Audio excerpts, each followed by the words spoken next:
बेटा ही सरकार फरमायो ओ मुझे रोण साजे जी पे तमारा जादी हरवा ये धरती सारी लड़कन साण लतीफ जे जिक्र बुरिठाएगा से ही कमाएगा जिक्र बुरिठाएगा से ही कमाएगा जिक्र बुरिठाएगा से ही कमाएगा जिक्र रहा जग में सदा कुरान जे पोया ईमान जे पोया ईमान जे पोया जिक्र बुरिठाएगा से ही कमाएगा जिक्र बुरिठाएगा से ही कमाएगा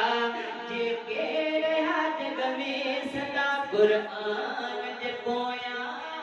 ईमान जे पोया ईमान जे पोया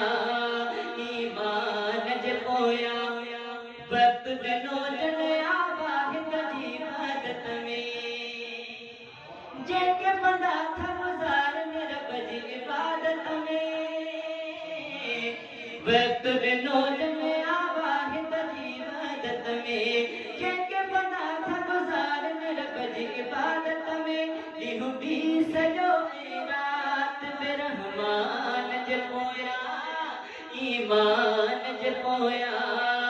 ईमान जे पोया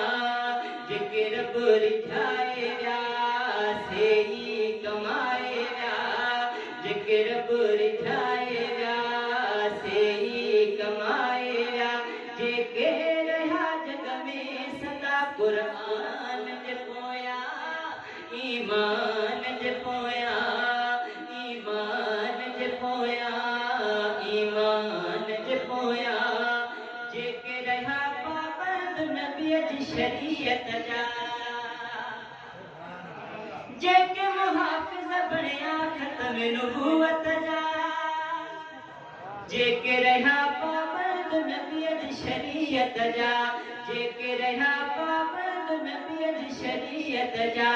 जेके मुहाफिज बणिया खत्म नबूवत जा लबैक जन क्यों आ सच्चे फरमान जे पोया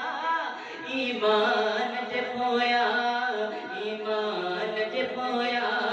जिक्र बुरिठाएगा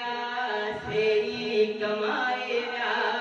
जिक्र बुरिठाएगा से ही कमाएगा जिक्र रहा जग में सदा कुरान जे पोया ईमान जे पोया ईमान जे पोया ईमान जे पोया ऐलान थींदो उथंदी हन जाते जाते मिसरो समझ में अचे तो सुभान अल्लाह ज़रूर चइजो ऐलान थींदो उथंदी हन जाते जाते ऐलान थींदो उथंदी हन जाते जाते नात नबी जी गाइण वारा काथे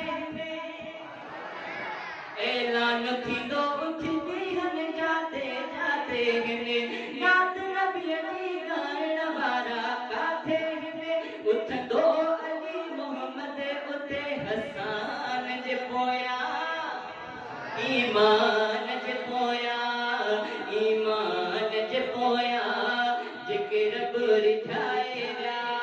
से ही कमाएगा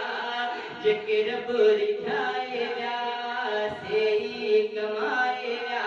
जिक्र रहा जग में सदा कुरान जे पोया ईमान जे पोया